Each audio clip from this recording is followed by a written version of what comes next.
Hello friends, సింపుల్గా mushroom fry ఎలా చేసుకోవాలో చూద్దాం.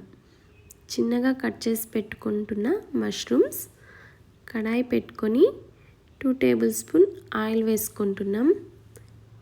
ఇది వేడయ్యాక 1/2 టేబుల్ స్పూన్ ఆవాలు, చిన్నగా కట్ చేసి పెట్టుకున్న ఉల్లిపాయ ముక్కలు, 4 పచ్చిమిర్చి ముక్కలు, తగినంత కరివేపాకు వేసుకోవాలి. ఇది వేగిన తర్వాత తగినంత పసుపు, 1/2 టేబుల్ స్పూన్ అల్లం వెల్లుల్లి పేస్ట్ వేసుకొని ఇది కొద్దిగా వేగాలి. తగినంత ఉప్పు, చిన్నగా కట్ చేసి పెట్టుకున్న మష్రూమ్స్,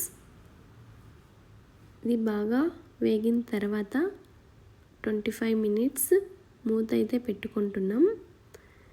ఇది బాగా వేగిన తర్వాత 1/2 table spoon pepper powder, 1/2 table spoon ధనియాల పొడి, 1/2 టేబుల్ స్పూన్ గరం మసాలా వేసుకొని బాగా ఫ్రై చేసుకోవాలి.